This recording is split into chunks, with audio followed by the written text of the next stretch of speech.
이렇게 몇 마디 했어요. 코끼리가 막 우는 거예요. 그래서 100만 원 받았어요. 아니 어떻게 해서 당신 그렇게 코끼리를 울렸습니까? 그러니까 이분이 제가 교회를 개척해 목사인데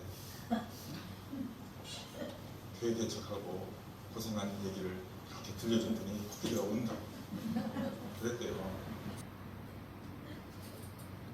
우스갯소리 같지만 우스갯소리에 담겨있는 내용은 슬픈 것입니다. 교회를 개척해서 목회를 하다 보면 낙심되고 침체가 올 때가 한두 번이 아닙니다.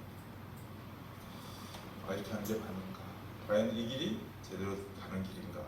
이렇게 의문이 들 때가 한두 번. 그런데 눈물과 한숨이 나오고 두려움이 엄습해 오고 있는 이런 환경에 처해 있을 때 낭만 가운데 있을 수밖에 없는 바울에게 하나님은 그런데 오늘 본문을 통해서 엄청나게 위로를 해주시고 위로와 격려를 해주십니다. 여러분, 하나님께서 여러분을 구원하시고 하나님의 자녀로 삼으시고 신앙인으로 살아가게 하실 때에 때로는 힘겨운 과정을 겪도록 하세요. 때로는 영적 침체 가운데 있기도 해요. 때로는 의심이 드는 과정을 가게 하시기도 해요. 그러나 하나님은 그렇게 버려두지 않듯이 위로하시고 힘주시고 세임받아서 나아가도록 하나님께서는 역사하십니다. 왜냐하면 하나님은 전능하신 분이시고 살아계신 분이시기 때문이에요.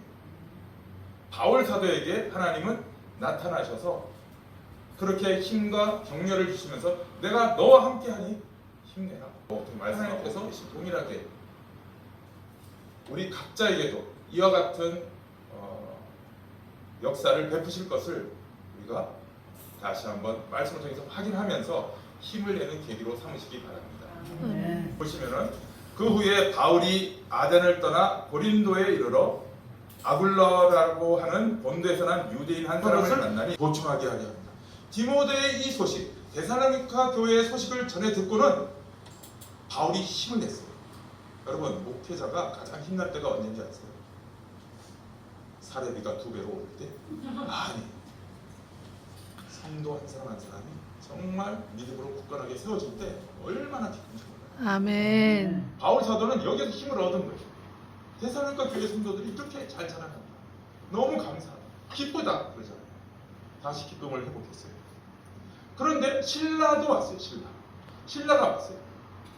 신라는 어디서 왔냐면 빌립보 교회에서 소식을 가지고 왔어요. 그래서 빌립보 교회 교인들이 빌립보는 어디라 했어요? 마게도냐 첫 선이라고 했잖아요. 그죠? 그쪽으로 가려고 했는데 예수의 영이 막아가지고 가는 것이 빌립보. 거기에 교회 성도들이 어떻게 했느냐? 이렇게 했어요. 고린도후서에 기록이 되어 있습니다. 보세요. 또 내가 너희와 함께 있을 때 비용이 부족하였을 때, 고린도에 왔을 때는 빈털터리였다니까 천막이를 했어야 돼요. 그래서 부족하였을 때 아무에게도 누를 끼치지 아니하였으면 마게도냐에서 온 형제들이, 신라들이 되는 거죠. 형제들이 나의 부족한 것을 보충하였습니다. 빌립보 교회에서 연보를 해가지고 그걸 가지고 신라가 온 거예요. 그래서 그걸 가지고 이제 생활할 수 있게 되죠. 내가 모든 일에 너희에게 민폐를 끼치지 않게 스스로 조심할 것 조심하리라. 빌립보 교회에서 보내준 연보로 이제는 바울 사도가 일을 이렇게 매일 하지 않아도 돼요. 그러니까 어떻게 됐어요? 다시 5절 보세요. 신라와 디모데가 마게도냐로 내려오면 바울이 어떻게 해요? 하나님의 말씀에 붙잡혀서 이제는 안식일에만 전하는 게 아니에요. 지속적으로 평일에도 말씀을 준비해서 유대인들에게 예수는 그리스도라고 밝히고 읽어보죠. 시작. 그들이 대적하여 비방하거늘 바울이 옷을 털면서 이르되 너희 피가 너희 머리로 돌아갈 것이요 나는 깨끗하니라. 이후에는 이방인에게 가리라 하고 거기서 옮겨 하나님을 경외하는 디도 유스도라는 사람의 집에 들어가니 그 집은 회당 옆이라. 또 회당장 그리스보가 온 집 안과 더불어 주를 믿으며 수많은 고린도 사람들도 듣고 믿어 세례를 받더라. 유대인 회당에 들어가서 계속 그 도시를 옮길 때마다 유대인 회당에 들어가서 복음을 전했어요. 왜냐하면 거기가 접촉점이 되니까. 그런데 그럴 때마다 유대인들이 계속 박대를 하고 반대를 하고 그렇게 합니다. 그러니까 사이에 열매가 막 안 생겨요. 그러니까 절망을 했었는데 하나님이 놀랍지 않아요? 이 사람이 집이 어디예요? 회당 바로 옆집이야. 옆집. 하나님의 일하시면 참 기가 막혀요. 회당에서 안 되니까 회당 옆집. 거기가 이제는 고린도 복음 전파의 근거지가 되는 거죠. 참 놀랍고 신기한 것입니다. 그런데 또 놀라운 일이 생겼어요. 뭐예요? 회당장이 회심을 했어요. 회당장. 회당 옆집 서로 아는 집이 아니었을까요? 짐작을 나는 그렇게 하는데 그렇게 서로 회당 옆이니까 늘 이렇게, 그죠? 근데 이 요수도가 아마 전도를 했는 것 같아요. 하여튼 바울이 전도했든지 누가 했든지 회당장이 회심했다는 것은 유대 그 지역의 유대 사회에 큰 충격인 거죠. 엄청난 충격. 여러분 저는 이 바울 사도가 이걸 경험하면서 하나님의 위로와 격려를 받으면서 얼마나 감사했을지 막 눈에 선해. 그리고 얼마나 감격했을지도 충분히 짐작합니다. 시작. 밤에 주께서 환상 가운데 바울에게 말씀하시되 두려워하지 말며 침묵하지 말고 말하라. 내가 너와 함께 있음에 어떤 사람도 너를 대적하여 해롭게 할 자가 없을 것이니 이는 이 성 중에 내 백성이 많음이라 하시더라. 1년 6개월을 머물며 그들 가운데서 하나님의 말씀을 가르치니라. 위로 중에 더 결정적인 위로, 격려 중에 최고의 격려는 바로 이거예요. 주님이 환상 가운데 나타나셔서 말씀해 주십니다. 사명을 주십니다. 소명을 주십니다. 이게 가장 큰 위로요, 가장 큰 격려라고 할 수 있습니다. 하나님이 주신 소명이 이게 확실하다라는 것만 있으면 사역의 열매가 나타나지 않더라도 끝까지 경험하고 있다는 것입니다. 아멘. 지금도 이 소명을 가지고 그냥 계속 가고 있는데 저는 우리 성도님들도 각자가 하나님께로부터 받는 그런 각자의 소명이 있으면 좋겠습니다. 아멘. 말씀을 통해 보든지 또는 기도 중에든지. 오늘날에는 환상 같은 거는 별로 없어요. 여기 지금 환상이 있지만 이거는 성경이 아직 완비되기 전이기 때문에 하나님이 이런 방식으로 하시죠. 근데 하나님 우리에게는 성경이라는 아주 귀중한 도구를 주셨어요. 이 말씀을 보시다가 묵상을 하시다가 묵상을 통해서 성령께서 여러분에게 감동을 주실 때 그게 여러분의 소명이 될 수 있습니다. 아멘. 그래서 묵상을 매일 하시면서 말씀을 보시다가 주님의 음성으로 들리면 하나님이 나를 이 일을 하라고 내 세상에 보내셨구나. 이 세상에 보내셨구나. 내 평생에 이 사역을 내가 감당해야 되겠다. 이 불타는 소명을 여러분 모두가 각자 다 받으시고 그래서 그걸 가지고 나가면은 어떤 난관도 어떤 장애물도 헤쳐나갈 수 있습니다. 아멘. 하니까 오늘 본문은 이거예요. 또 격려를 또 해주시고 어떤 격려? 상황을 반전시켜 주세요. 자, 요거는 읽고 그냥 마치겠습니다. 12절부터 17절까지 한번 같이 읽어보겠습니다. 시작. 갈리오가 아가야 총독되었을 때 유대인이 일제히 일어나 바울을 대적하여 법정으로 데리고 가서 말하되 이 사람이 율법을 어기면서 하나님을 경외하라고 사람을 권한다 하거늘 바울이 입을 열고자 할 때 갈리오가 유대인들에게 이르되 너희 유대인들아 만일 그것이 무슨 부정한 일이나 불량한 행동이었으면 내가 너희 말을 들어주는 것이 옳거니와 만일 문제가 언어와 명칭과 너희 법에 관한 것이면 너희가 스스로 처리하라. 나는 이러한 일에 재판장 되기를 원하지 아니하노라 하고 그들을 법정에서 쫓아내니 모든 사람이 회당장 소스테네를 잡아 법정에서 때리되 갈리오가 이 일을 상관하지 아니하니라. 여태까지 유대인들이 계속 고소하고 막 이래가지고 괴로움을 엄청 당하고 도망다니고 바울 사도 이것 때문에 힘들었잖아요. 그런데 하나님이 이걸 역전시켜버렸어요. 어떻게 해요?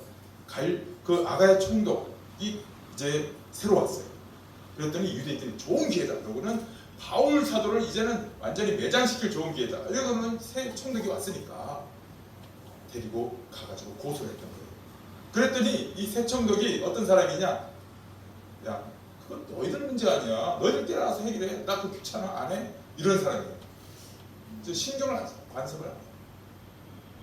너희끼리 해결해. 나는 이 일에 재판장 되기를 원치 않아. 뭐 바울이고 뭐고 난 몰라. 그렇게 된 거예요. 그러니까 유대인들이 뻥친 거죠. 근데 그 일을 보고 있던 고린도 사람들이 저 유대인들은 소동을 일으킨다 이래가지고 새로 뽑힌 회당장, 아까 회당장 그리스보는 왔으니까 새로 뽑힌 회당장 소센을 붙잡아가지고 막 두들패 쓸데없이 이런 짓을 한다. 그런데도 갈리오가 어때요? 상관이지. 그러니까 바울 사도가 이제 이 일에서 놓여지게 됐어요? 안 놓여지게 됐어요? 놓여지게 됐어요. 위로를 상황을 통한 반전. 그동안 받았던 고통이 다 이제 사라지게 된 것입니다.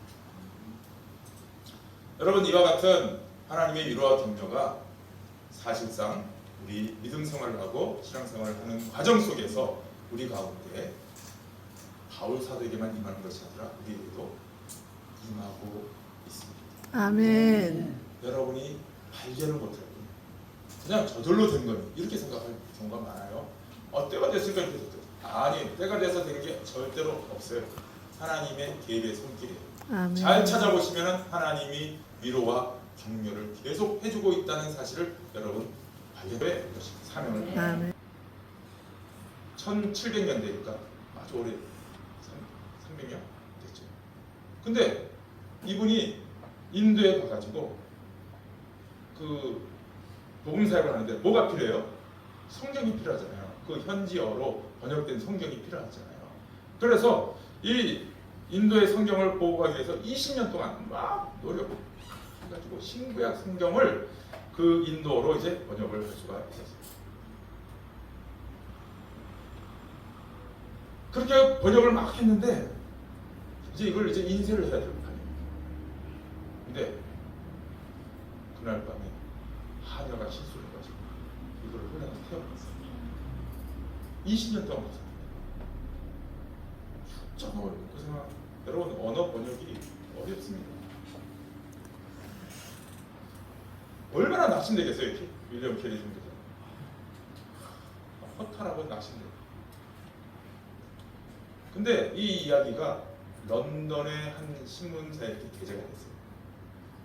그러니까 그 신문을 본 사람들 가운데 얼마나 많은 사람들이, 청년들, 젊은 사람들, 인도로 가겠습니다 이렇게 자원을 해가지고요. 그 사람들 가운데는 뭐 언어 전문가, 뭐 수많은 각종 사람들이 다 모였죠. 이 사람들이 인도에 몰려가지고 합심해서 2년 만에 성경 도리어 상황을 역전시키시는 아멘. 하나님께서 이렇게 위로를 하셨어요. 윌리엄 캐리 선교사가 그래서 오히려 그 일로 낭망하다가 정말 하나님의 격려와 위로가 이렇게 이루어진 것을 경험하고 이렇게 말했습니다. 들어보세요.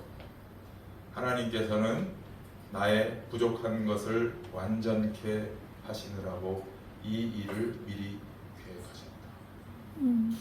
아멘. 그렇게 고백을 했답니다. 여러분, 우리가 믿음의 길을 갈 때 때로는 혼돈과 의심과 낭만과 침체, 때로는 암담함과 눈물 가운데 있을 수 있습니다. 그러나 여러분, 그럴 때라도 한시도 잊지 말아야 될 것이 있습니다. 그게 뭐냐? 여러분을 부르신 분이 하나님이시라. 아멘. 그 하나님은 전능하신 분이시고 그 하나님은 여러분을 눈동자같이 지켜보고 계시다는 사실을 잊지 마시기 바랍니다. 아멘. 우리가 하나님 나라 백성이라는 그 신분의 변화와 함께 소명을 하나님이 주셨기 때문에 그 나라 갈 때까지 우리는 이 길을 홀로 가는 것이 아니라 하나님이 늘 함께 하시고 인도하신다는 사실 분명히 아시고 힘을 내시기를 부탁드립니다. 아멘. 하나님이 동행하시고 인도하셔서 여러분을 하나님의 영원한 그 나라에 반드시 입성하실 것입니다. 아멘.